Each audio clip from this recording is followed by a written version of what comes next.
Let's begin with the most fundamental question. What are generative AI models? Well, they are a class of artificial intelligence models designed to do something very special. Not just analyze data, but actually create new data, new content, new ideas.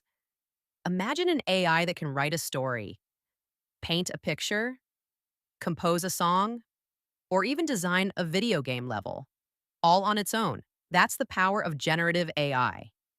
These models are built using deep learning, a subfield of machine learning inspired by the human brain.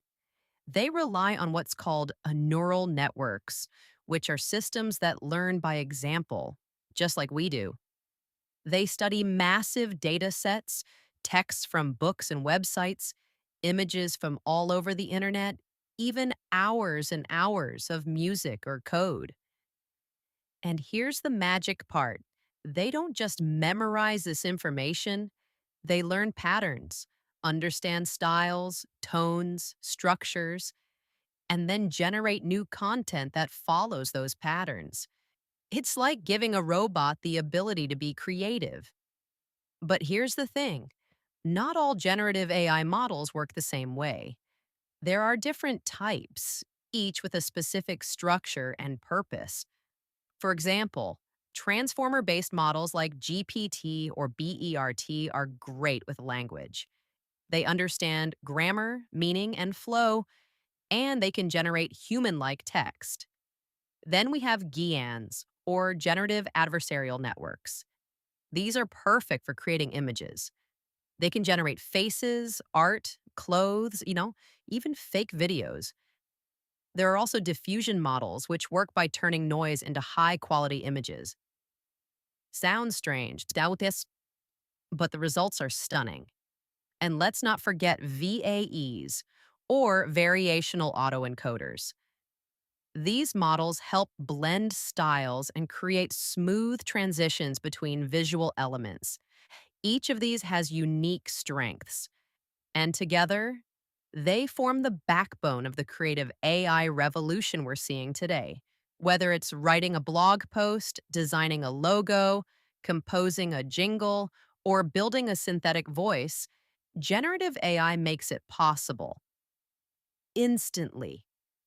And it's not just for professionals. These tools are now in the hands of students, creators, marketers, and hobbyists, everyday people like you and me. Generative AI is no longer science fiction. It's real. It's evolving fast, and it's opening new doors in every industry. In the next part, we're going to take a closer look at one of the most important types of generative AI, transformer based models. This includes big names like GPT and BERT. We'll explore how they work, why they're so powerful, and where you've already seen them in action. Let's go deeper, because this is where the magic begins. Now that we understand what generative AI models are, let's explore one of the most powerful types out there, transformer based models. Transformers are the reason generative AI became mainstream. They completely revolutionized how machines understand and generate language. So, what exactly is a transformer? Introduced in a 2017 research paper titled Attention is All You Need. Transformers are deep learning models designed to handle sequential data. That means data that has order, like sentences or time based signals. Before transformers, models like RNNs and LSTMS were used, but they had limitations. They struggled with long sentences, lost context, and were slow to train. Transformers changed all of that. At the heart of a transformer lies a brilliant concept: self attention. This allows the model to look at all the words in a sentence at once and understand how each word relates to every other word. It's like reading an entire paragraph and understanding the meaning holistically, not just word by word. This is what makes transformers so good at understanding context. They know that the word bank in riverbank is different from money bank because they look at surrounding words to figure it out. Let's now talk about two key models built on the transformer architecture, BERT and GPT. First, BERT. It stands for Bidirectional Encoder Representations from Transformers. BERT is trained to understand text in both directions, from left to right and right to left. This makes it excellent at understanding meaning. It's used in tasks like sentiment analysis, question answering, and search engines.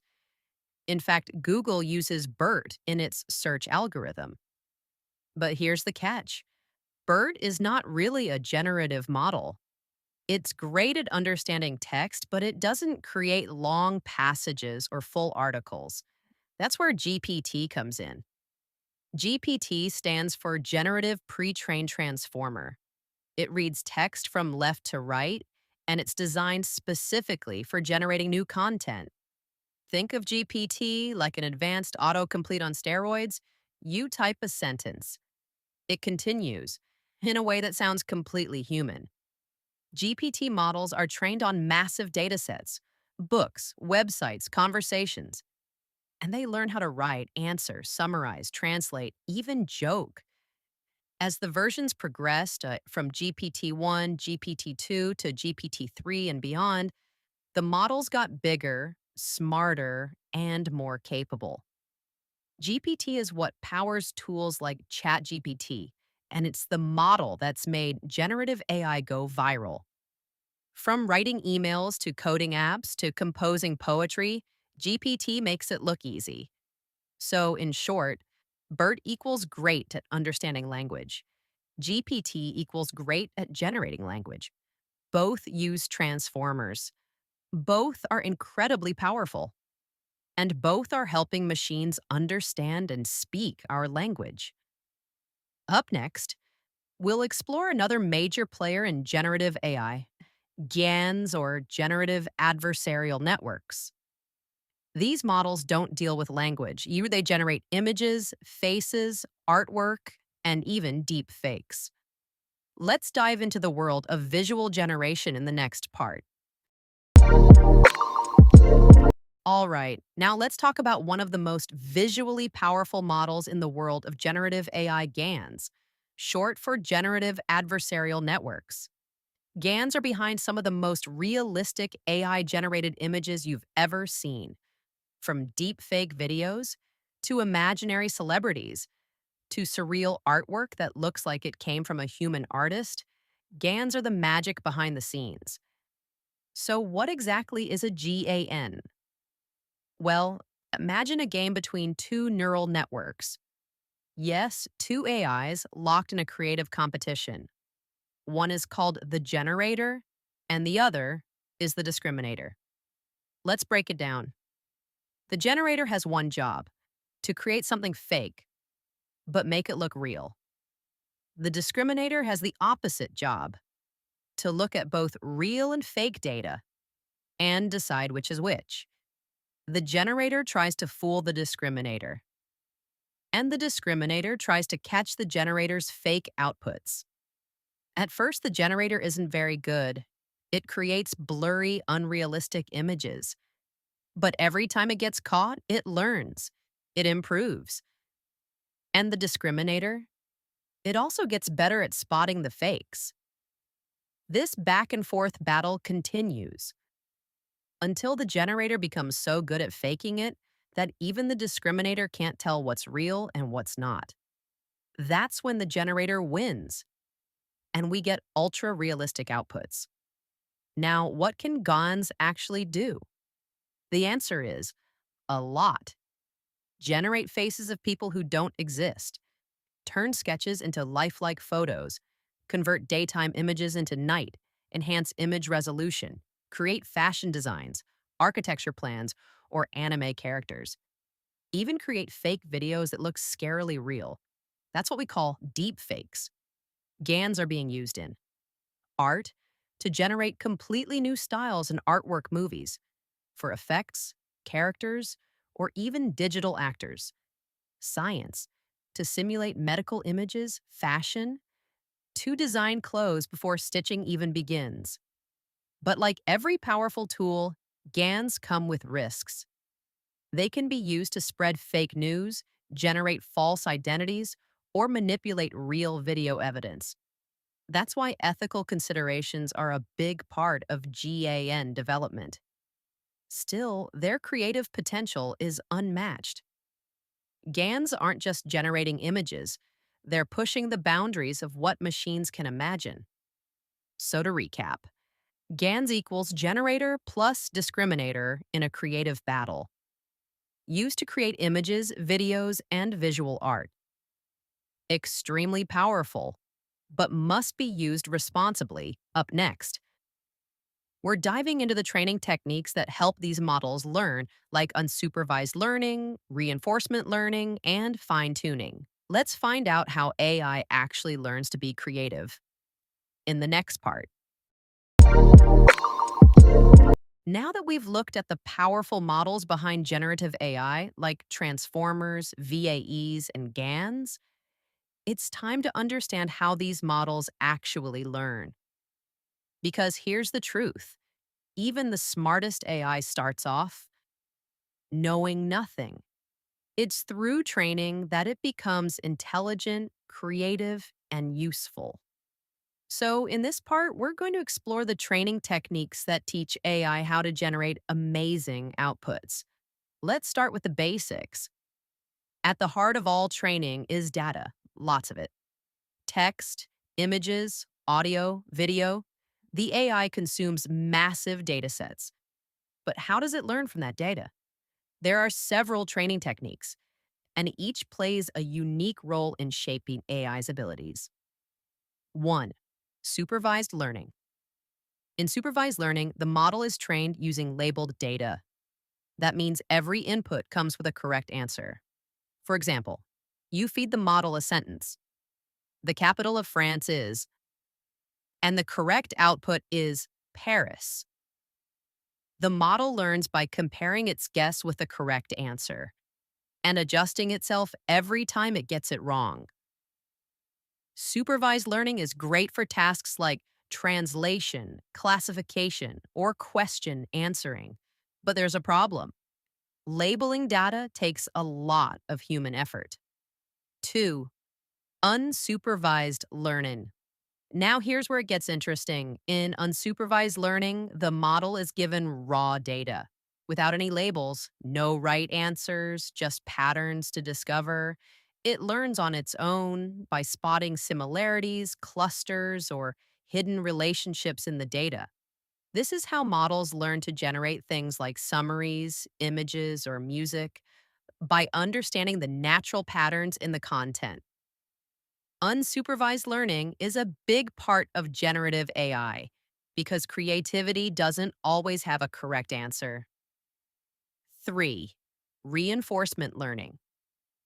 This is a totally different style of learning. Here, the model learns by interacting with an environment and getting rewards or penalties. Just like training a dog with treats, if the model does something good, it's rewarded. If it makes a mistake, it gets a penalty. Over time, it learns to maximize rewards. Reinforcement learning is useful in areas like game playing, like AlphaGo, robotics, and training models to generate better conversations, like ChatGPT. In fact, ChatGPT uses a method called reinforcement learning with human feedback, where people rate the quality of its responses, and the model improves from that. 4. Transfer learning and fine tuning. Let's say we have a giant model, like GPT, already trained on the entire internet. Now we want it to specialize, maybe in legal writing or poetry or medical research. That's where transfer learning and fine tuning come in. We take the pre trained model and then train it further using a smaller specialized data set. This lets us create domain specific AIs fast and without needing to start from scratch. So, to sum it up, check supervised learning, teaches with labels check. Unsupervised learning, lets the model find patterns, check reinforcement learning, uses trial and reward. Fine tuning makes big models smarter in specific areas. These training techniques are the reason AI is getting better, faster, and more personalized every day. And in the next part, we'll explore the tools and platforms that let you build your own generative AI projects, even without being a coding expert. Let's see how you can start building with AI in the next video. And now that we've seen how generative AI models are trained, let's talk about something exciting: the actual tools and platforms you can use to build with AI. Yes, even if you're not a programmer, there are platforms that let you create powerful generative AI experiences. Google Colab. Let's start with Google Colab. It's a free cloud-based coding environment. You can write Python code, use pre-trained models, and even access GPUs for faster processing, all in your browser. Great for experimenting with AI models like GPT, BERT, or even building GANs from scratch. Hugging Face. Next, we have Hugging Face, a huge library of open source AI models. You can search for models like text generators, image captioners, or chatbots, and use them with just a few lines of code. They also offer a platform called Spaces, where you can deploy AI apps easily. Runway ML. If you want a no-code experience, Runway ML is a great option. It gives you tools to edit videos, generate visuals, and experiment with AI without writing any code. Perfect for creators, artists, and content makers. OpenAI API. Want access to the power behind ChatGPT and DALLE. The OpenAI API lets you plug into these models directly. Generate text, translate languages, summarize content, all through a simple web API. It's paid, but the possibilities are huge. Teachable Machine by Google. This one is fun and beginner friendly. Teachable Machine lets you train simple AI models using your webcam, microphone, or images. No code, just drag and drop. Perfect for educators and curious minds. So, as you can see, the world of generative AI is wide open. Whether you're a coder, designer, or just curious, there's a tool out there for you. And in the next part, we'll dive into ethics and limitations, because with great power comes great responsibility. Let's talk about the challenges and risks of generative AI in the next module.